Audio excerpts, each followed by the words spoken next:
Bonjour Vanessa, Bonjour Yvan, bienvenue sur Mboko Magazine. merci beaucoup.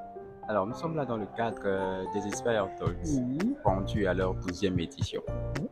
Et vous avez été présenté parmi, on va dire, les têtes d'affiche. D'entrée de jeu, pouvez-vous vous Tête présenter? d'affiche, bon, non.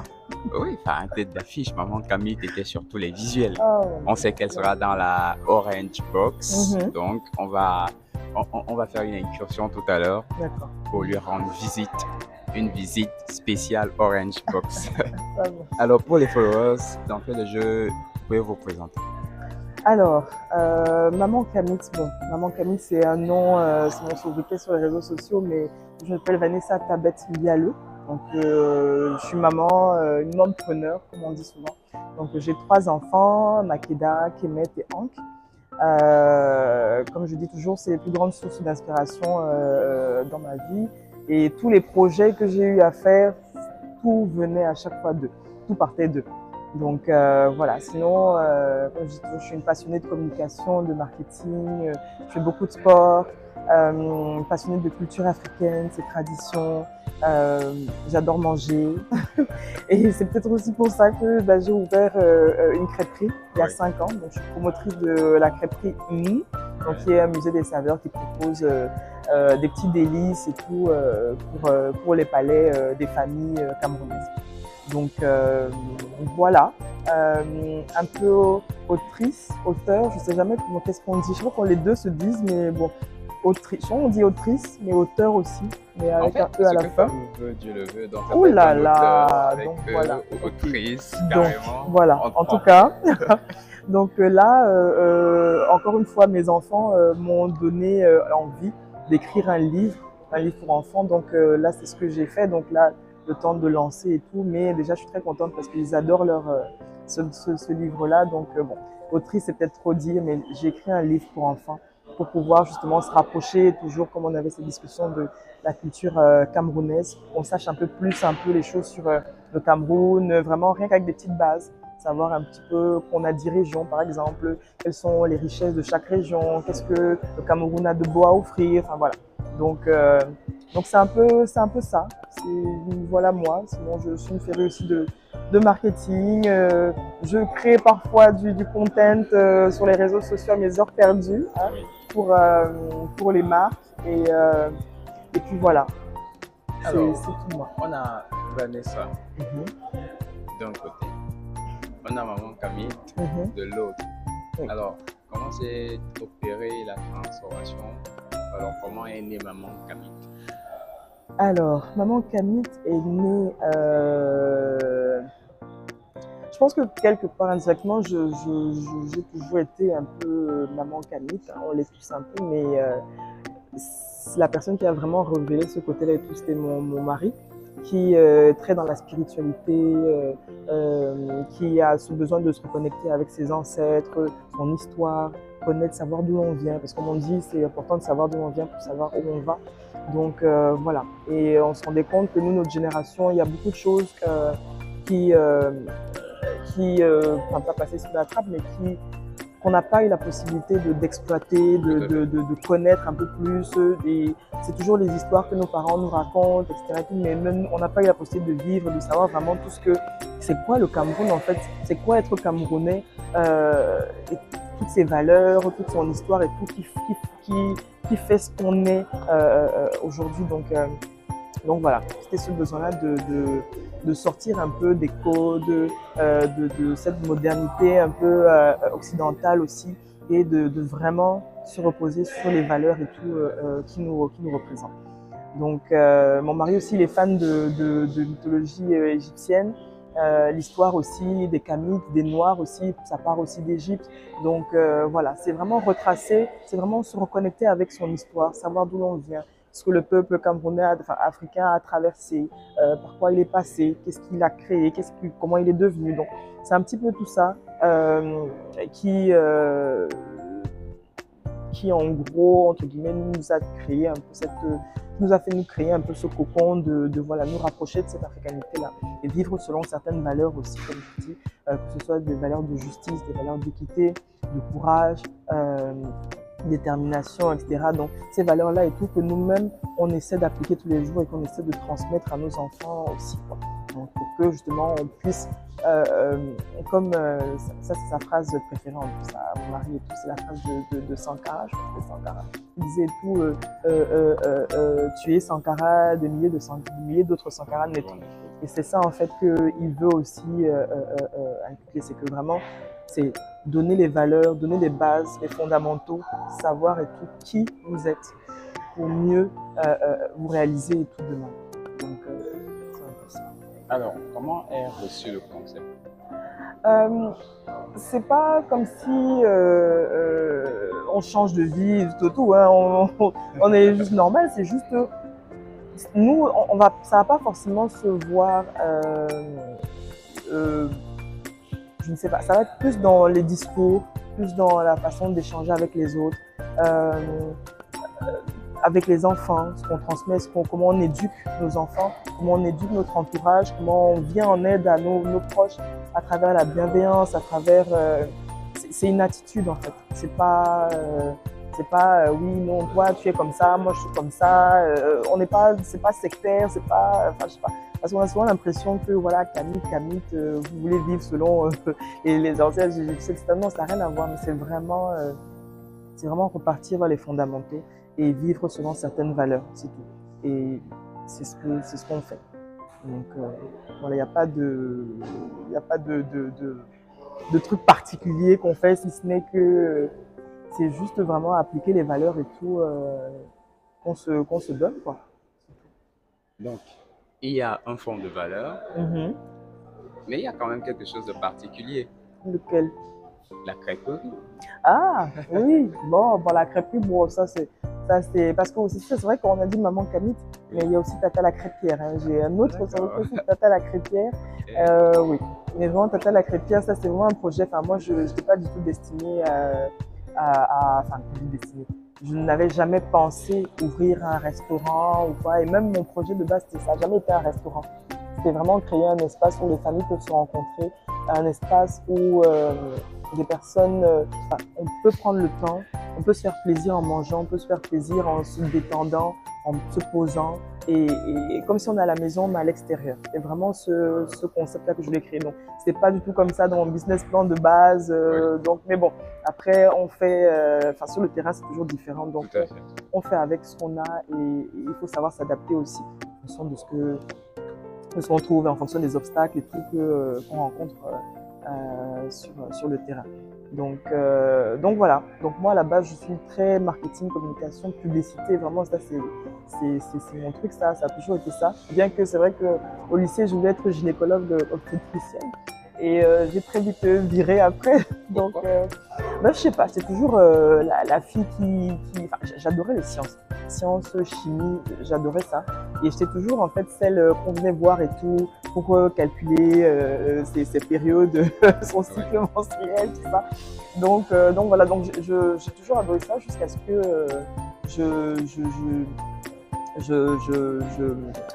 comment dire ça, je ne vais pas dire heurté, mais jusqu'à ce que j'ai eu un déclic, ça c'est une publicité, mais je ne citerai pas la marque, mais je sais qu'ils seraient très contents que je le dise, mais j'ai vu une de leurs publicités que jusqu'à aujourd'hui je ne retrouve jamais.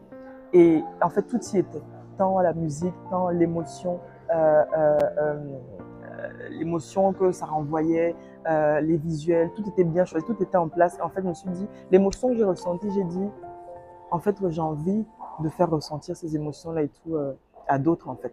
Et c'est là d'où ma passion pour la publicité, la communication et tout est née, quoi. Parce que tout le monde dit souvent, c'est pas, la publicité est là en fait pour, elle n'est pas là pour juste vous faire acheter des choses, mais elle est là pour vous faire, pour improve your life, tu vois. Donc, et c'est ce truc-là, c'est-à-dire cette émotion-là qu'elle m'a apporté, peut-être que j'en avais besoin, peut-être que,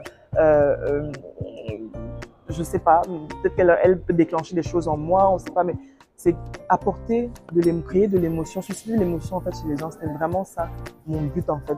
Quand je fais de la publicité aussi, c'est ce que je mets toujours en avant en fait dans ma façon de communiquer. Donc voilà, et c'est ça qui m'a attirée. C'est ça que j'ai dit, j'ai envie de transmettre aussi. J'ai envie de transmettre cette même émotion en fait aux autres. Et c'est comme ça que je suis tombée dans la publicité et voilà. Donc je n'étais pas du tout destinée à la crêperie. Oui. Et voilà, donc je suis devenue maman. Avec ma première fille, on lui faisait souvent des goûters. Et je faisais plein de goûters, mais elle aimait jamais, elle est pas très sucrée, quoi. Tout le contraire de moi, qui moi, bonbons, tout. Le grignotage, je peux manger, je peux passer toute une journée à grignoter, quoi. Mais elle, non, elle aime pas, bon déjà, elle mange même pas, mais elle aime pas en plus les sucreries. Donc du coup, bon, je lui ai dit, bon, moi comme j'adore les crêpes, bah, je lui faisais des crêpes de temps en temps, et à chaque fois je lui faisais des crêpes. Elle adorait. Et le jour en fait où j'en faisais pas, elle voulait, parce que des fois tu es fatiguée aussi, t'as pas envie de faire. Et elle me dit, écoute maman, franchement s'il y avait un restaurant ou quoi, moi j'irais manger là-bas tous les jours, parce que toi tu veux pas me faire les crêpes tous les jours. Et en fait je me dis, mais c'est vrai, il n'y a pas de restaurant, il n'y a pas de crêperie en fait. À Douala. À l'époque en tout cas, quand on faisait le projet, il n'y avait pas du tout de crêperie. Et quand j'ai ouvert la crêperie, je pense qu'on était la deuxième crêperie et tout sur Douala. Et même à Yaoundé, il n'y en avait pas, il n'y en avait vraiment pas. Et voilà, hein, le projet s'est mis en place. Comme je dis, c'était pas le projet de base, mais finalement, bon, on a trouvé un autre truc. On a réadapté notre projet et puis du coup, c'est vraiment devenu restaurant. Et voilà. Donc la majorité même des recettes et tout, c'était ma fille Makeda qui les validait. Et voilà, et j'étais contente d'avoir quelque chose. Tu sais, surtout quand on est maman, jeune maman aussi, on cherche vraiment ce qui nous lie avec notre enfant pour créer des moments en famille, des moments de qualité. Et je me suis dit, bah, il faudrait que mon restaurant puisse ressembler à ça. C'est que même si c'est un restaurant, moi je veux que les gens, quand ils arrivent là-bas, qu'ils viennent en famille, les enfants, ils ont le droit de sauter partout. Vraiment qu'ils se sentent comme à la maison. Je ne peux jamais stresser un parent parce que parce que ça. Même si les canapés se retrouvent après dans tous les états, mais je veux qu'il soit vraiment que cet esprit familial se retrouve aussi, familial et convivial se retrouve aussi à la crêperie. C'est pour ça qu'il y avait des couleurs gaies, c'est pour ça que c'était très axé aussi sur les enfants, les jeux, etc. Tout. Il y a des jeux de société à la crêperie. Vraiment, c'est sentez-vous comme chez vous en fait. Donc voilà. Et là, je suis allée faire une formation et tout pour devenir maître crêpière, parce que là, on m'appelle peut-être la crêpière parce que je suis maître crêpière. Et c'est vrai, ça peut paraître bête, mais oui, il y a des formations pour apprendre à faire des crêpes. Donc voilà, j'ai fait ma formation et puis j'ai ouvert mon restaurant. Et puis voilà, je peux parler des heures comme ça. Oui. Mais... En fait, il y a plusieurs choses. Il y a la publicité, il y a la petite fille, et il y a finalement ce cadre qui a été voulu au départ convivial et qui semble à terme être des plus inspirants. Alors, inspirant comme Inspire Talks. Ok. Puisqu'on s'y trouve, l'occasion faisant le larron.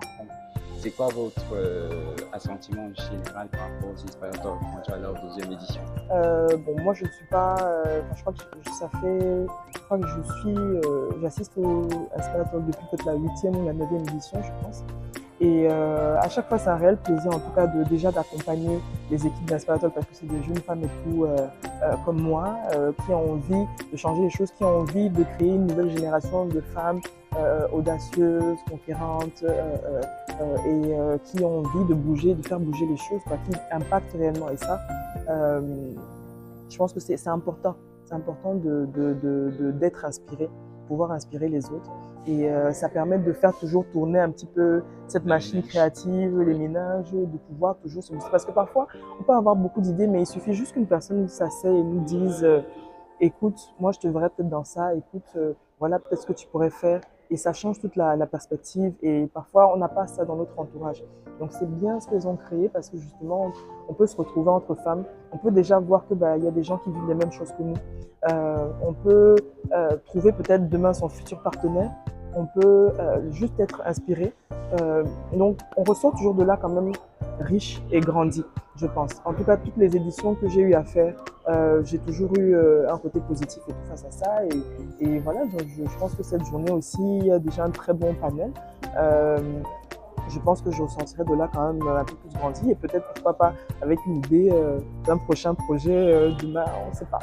Mais la vie, le monde est grand, donc moi peut-être, je ne sais pas si c'est peut-être la folie du marketing, mais on n'est pas cantonné dans un box. C'est vrai qu'aujourd'hui, voilà, hier j'ai fait de la com, aujourd'hui je fais des crêpes, demain j'écris un livre, après-demain je sais pas, peut-être que je me lancerai, je sais même pas, peut-être en banque, bon, c'est dur, mais on ne sait pas, je peux être inspirée, je peux découvrir quelque chose que je ne savais pas que j'avais au fond de moi et qui se révèle et tout lors de de ce puits d'inspiration. Parce que quand on rassemble et tout, plein de personnes et tout ensemble, un groupe de personnes ensemble, avec plein d'idées, moi, c'est généralement, c'est pour ça que j'adore travailler en groupe en fait, parce que même un simple brainstorming, il émane tellement de choses et vraiment, c'est ça en fait, c'est ça qu'on cherche en fait à travers les inspirateurs, c'est vraiment être inspiré et puis demain pouvoir en faire quelque chose.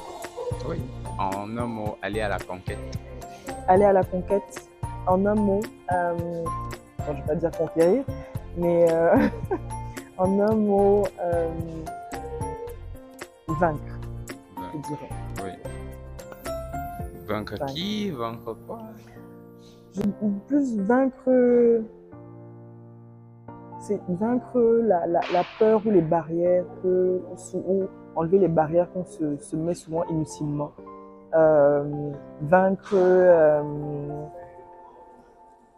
c'est ça en fait. C'est vraiment, c'est lever les barrières et aller au-delà de ce que on pense qu'on est, parce qu'on a tellement de capacités. Comme je dis vraiment, il suffit juste d'un petit déclic souvent, d'une petite discussion, d'un petit mot, d'un regard, d'un geste, d'un truc, pour souvent faire changer quelqu'un. Donc je dirais vaincre. C'est une conquête, mais dans le but justement de pouvoir y arriver au sommet. Donc pour moi, c'est une victoire. Je sais pas. Alors, c'est quoi les clés pour parvenir à cette victoire? Ah, alors là, je pense que si tout le monde avait la réponse, je dirais, je sais pas. Comme je dis, c'est savoir s'écouter,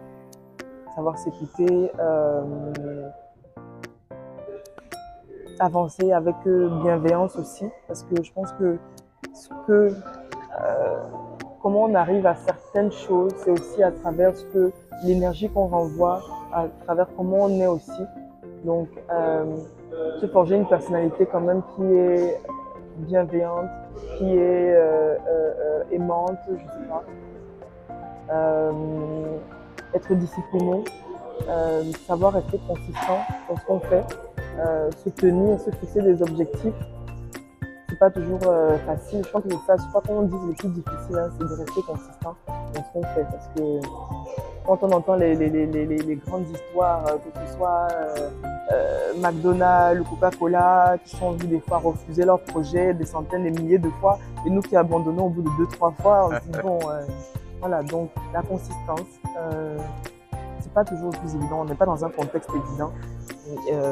On est dans un contexte où vraiment même la charge mentale même et tout prend de l'ampleur chaque jour, mais faut pas lâcher, faut pas lâcher.